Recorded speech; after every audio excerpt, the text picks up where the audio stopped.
hold the center. Or what did she say? I don't Well, even understand. Ghanaian women are generally supportive and industrious, but I don't know if that's the situation in this time. That's a very long sentence. I like long sentences. Yeah, Ghanaian women are generally supportive and industrious, industrious, but you don't know whether that's the case currently, yeah. currently. Yeah, I bet you're off the market, so you don't know. You don't know what's prevailing. Because there are lots of What's happening in town. Indomie women, Momo women, you know. Yeah. I mean, but growing up, I mean, that was a perception. Yes. I'm not too old, but Yes. yeah. I still think I remember a time when the Ghanaian woman was the most sought after. You know, across the continent, everybody would Cultured. Yes, everybody would say if you have a Ghana woman, then you know you've arrived. Yeah. I don't know if that's the case today. Maybe we'll find out by the end of the show. But Interesting question for the morning. Yeah. But you know, today we want to. It's Ghana month, right? So I think we want the conversation to bring out what's good about Ghanaian women, but also what's not good. What they need to work on. You know, what has become a part of their identity, which is not good, that they can work on. Yeah. What is part of their identity, which is to be celebrated. Yeah. You know. Yeah, I want to do both. Nice. I put that incomplete sentence on Twitter, and there were some interesting answers, as you can imagine. What are people saying? Hey, I don't know if I should repeat. Okay, you listen to this one. We asked a few people on the streets. This is what they said. We train our children. We put our homes in order. We exhibit a lot of strength, resilience, and determination. They actually take care of kids. I mean, they have a sense of responsibility to take care of kids and even their husbands. It's an embodiment of patience, submission, a virtuous woman, the woman who understands that she has the duty of support to her husband or her partner. At Otrozo tweeted, Ghanaian women love drama. At Godwin Mauli said, at Godwin Mauli 6 said, Ghanaian women are good. Okay. At Abil Oscar said, Ghanaian women, they are. Whatever that's supposed to mean. Baby. At Oswatara says, Ghanaian women are the honest, beautiful, and hardworking women. If you don't get this, I'm sorry. She was disappointed by another man before you. They only live by their previous experiences. So I think we'll see a lot of this today. I don't know, but we will see a lot of, even when the negatives are mentioned, there will be an explanation of why that negative is a man's fault. Well, so maybe somebody's sentence would be, Ghanaian women are never at fault. Somebody says, somebody's answer is, hey, when or conforcing call. And Theodark 1990 said, Ghanaian women are the real scammers. Oh. Somewhere. Really? This one did. I don't think so. This one did. Anyway, so more of these as the show goes on. Right now, though, let's get into it. First, with gratitude to Total Energies. Total, we go the extra mile for you. Absa Bank Ghana Limited, helping you find a way to get things done.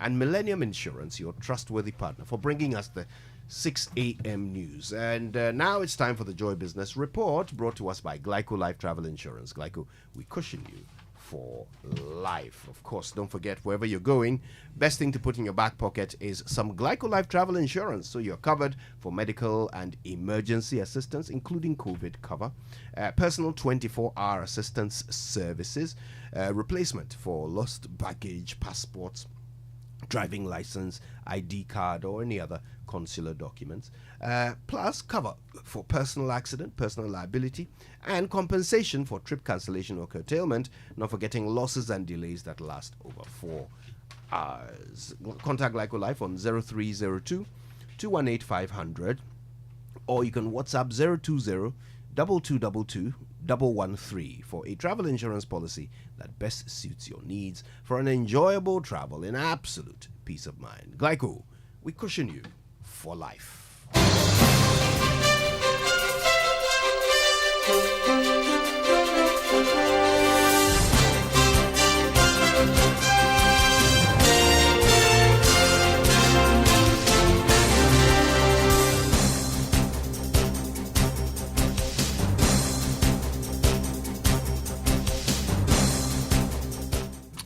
Hello, welcome to the Joy Business Report. Coming up this morning, oil exploration firms in Ghana warn current regulatory environment threatens fresh investment and could push some companies out. Also coming up, Association of Ghana Industries positions itself to cash in during this Ghana month period as it produces more local products to meet demand.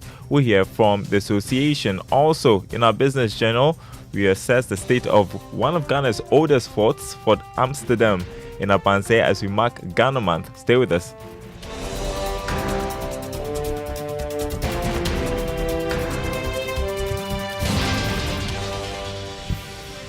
My name is Daryl. Kwawu. Great to be with you this Friday morning. First up, oil exploration firms in the country are warning that the current regulatory environment threatens fresh investment and could push some firms out. The warning follows moves by government not to renew oil exploration licenses for fresh drillings and concerns about taxes. David Ampofu is chief executive of the Ghana Upstream Petroleum Chamber. It is so important that we understand that there are different parts of the world competing for a certain amount of money. So you have to put your best foot forward. People will go where they think the returns are best. You understand me? Where they think there's predictability, there's stability, where they think that the returns on their investments are meaningful. If not, they will leave. Do you think that is a challenge that Ghana could be I facing? think Ghana could face it. We are getting closer to that space. The point is that the reality on the ground, the point is that we are getting there. Well, I mean, if you look at the production profile, if you look at the curve, how things have been going, you see Talo, Cosmos, and Jubilee starts in 2010. You see it climbing, okay, then maybe it starts plateauing. Then ENI kicks in 2016. So you see the curve going up again because there's another investor who thinks it's moving. Now, who's next? David Ampofu, chief executive of the Ghana Upstream Petroleum Chamber, speaking on PM Express Business Edition. There's a repeat of that conversation this morning at 11 on the Joy News channel. Now, Chief Executive of the Ghana Association of Restructuring and Insolvency Advisors, George Fosu, has assured that the association is building capacity of practitioners to support businesses and entrepreneurs that are likely to be affected by the current economic conditions. According to him, the association is embarking on a series of training programs to equip members with new skills to support the restructuring of affected firms. He was speaking to Joy Business at the induction ceremony for members in Accra. It's a small step in that direction. It's going to take a number of years to achieve the level of maturity that is required to be a fully blown insolvency practitioner. So this ceremony is quite important in that, in laying the foundation stone. The second important aspect of this ceremony is the publicity to allow businesses right across the country, across the nation, to know that there are specialized professionals who can help them and assist them, particularly around this time. It's absolutely important that entrepreneurs know that they're not alone, and that's why we are here. George Fosu is CEO of the Ghana Association of Restructuring and Insolvency Advisors. Now, accounting and auditing firm KPMG has indicated that government's macroeconomic targets for this year can only be met if the International Monetary Fund support program materializes on time. Now, government is projecting an average inflation rate of about 18.9% and a fiscal deficit of about 7.8% in relation to the size of the economy.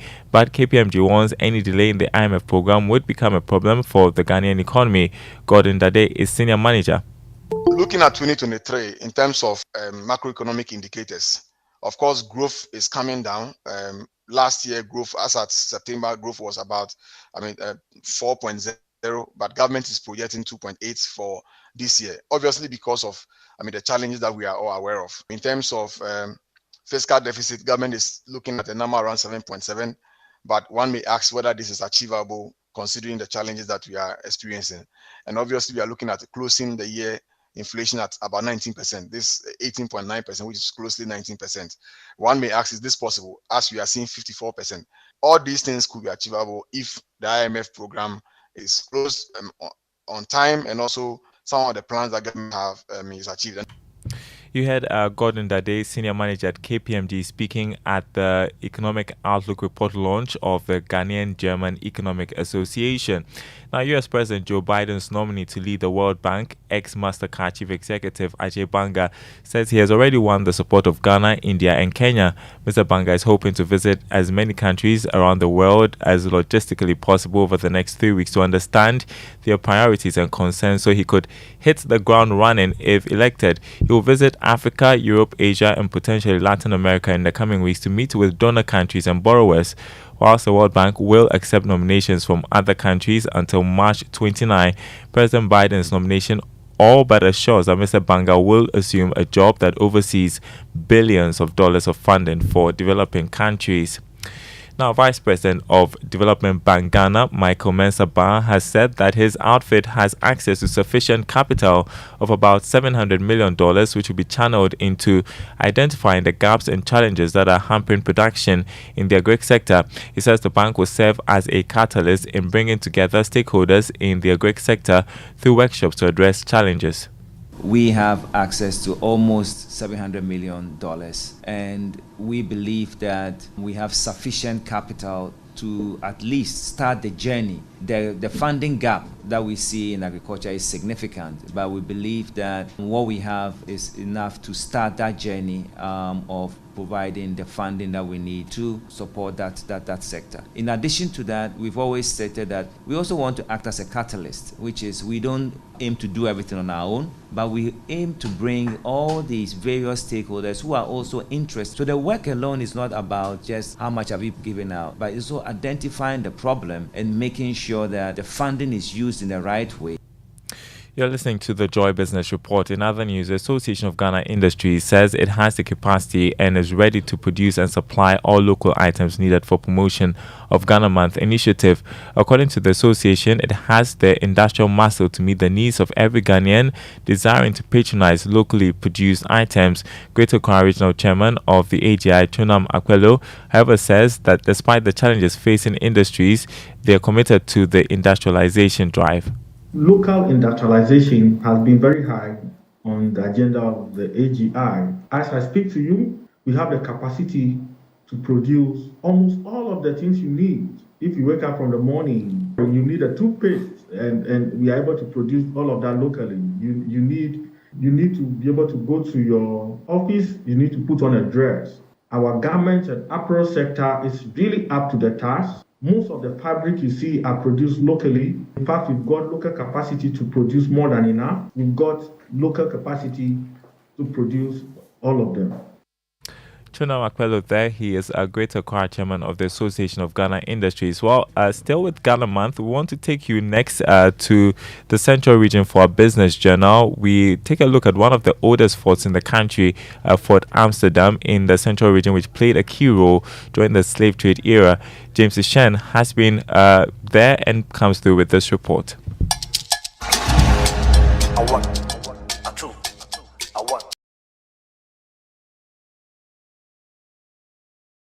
Amsterdam is a former slave fort which is located in Abanze in the Central Region of Ghana, that is in Fantiman district. This particular fort was built by the English in between 1638 to 1645. That is a 7-year period.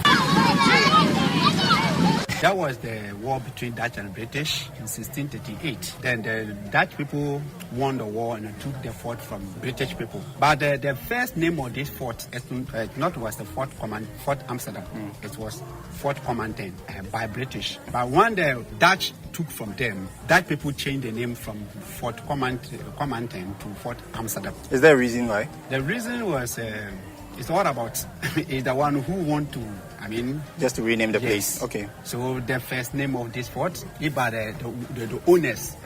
So they also want to change the name because of the business that also want to use this fort for. Okay.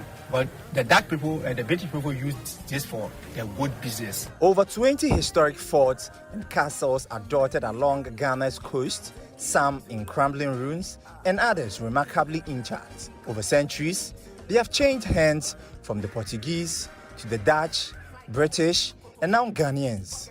Overlooking a coconut palm beach, the originally British fort, Fort Amsterdam, sits on a hill in Kormante and Abanze in the central region. What was happening here during the time? Yes, here was the first room. It's a story building. Okay.